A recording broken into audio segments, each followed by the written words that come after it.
Нека носим и още срама по челото. Синила от бича следи от теглото. Нека спомен люти от дни на позор да виснекат облак в наши кръгозор.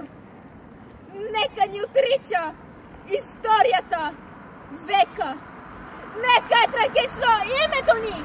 Нека беласица стара и нови батак в миналото наше фърлят своя мрак. Нека ни сочат с присмехи обидни щупените окови и дирите стидни. Уврата ни още от хомота стар. Нека та свобода да ни бъде дар. Нека, но ние знаем, че в нашето недавно свети нещо ново.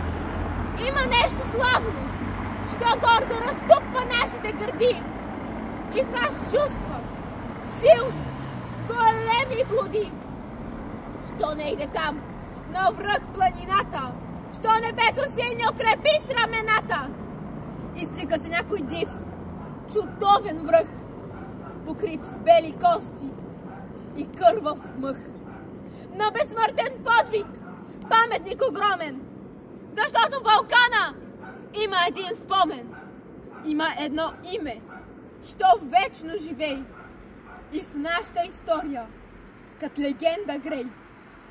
Едно име ново, голямо, антично, като Термопили, славно, безгранично, що отговор дава и смива срамът и на клеветата струшава зъбът. О, шипка! 3 деня младите дружини как прохода бранят! Горските долини трепетно повтарят на боя рево.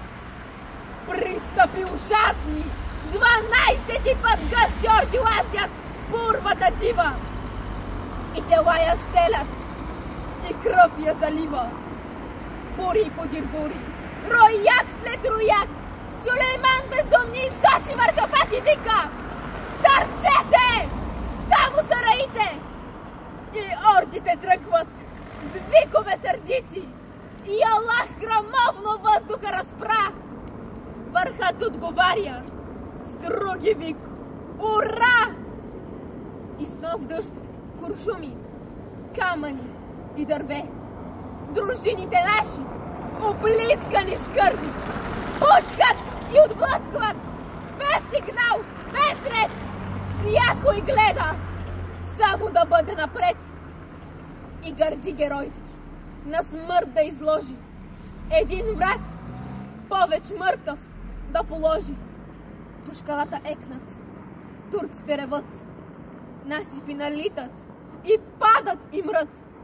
Идат като тигри, бягат като овци и пак се завръщат. Българи, орловци, като лъвове тичат по страшни редут. Не сещат ни жега, ни жажда, ни труд. Штурмът е отчаян, отпорът е лют. 3 дни вече се бият, но помощ не иде. От никъде взорът надежда не види. И братските орли не хвърчат към тях. Нищо. Те ще паднат, но честно, без страх. Като чупа спартанци под сгъната на Ксеркса, талазите идат, всичките на Щрекса. Последният напън вече е настал. Тогава Столетов, наши генерал, ревна гороловно: млади опалченци, венчайте България с лаврови венци! На вашата сила царят повери прохода, войната и себе дори. При те силни думи дружините горди очакват геройски душманските орди. Песни и шумещи, о, геройски час! Вълните намират канарито газ, патроните липсват, но волите траят.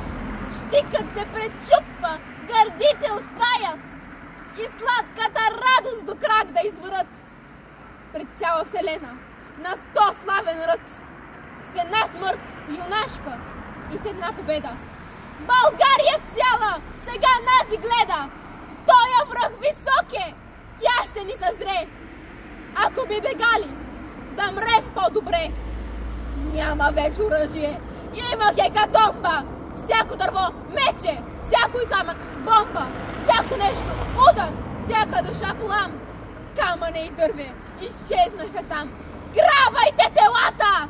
Някой си изкряска и трупове мъртви фръкнаха за вчаска. Ка демони черни, на черни рояк, катуря струпалят като живи пак. И турците тропнат, друг път не видели, ведно да се бият, живи и умрели.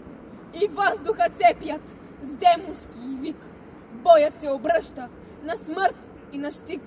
Героите наши, като скали твърди, желязото сещат, желязни си гърди.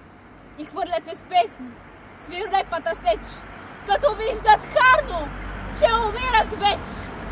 Вълни по-нови от орди дивашки гълтат, потопяват урляка юнашки. И още миг ще падне заветният хълм и сведнъж Радецки присигна с гръм. И днес и още, щом Балканът буря зафаща, спомня този ден бурен, шуми и препраща славната му дивна, като някой ек, от урва на урва и от век на век.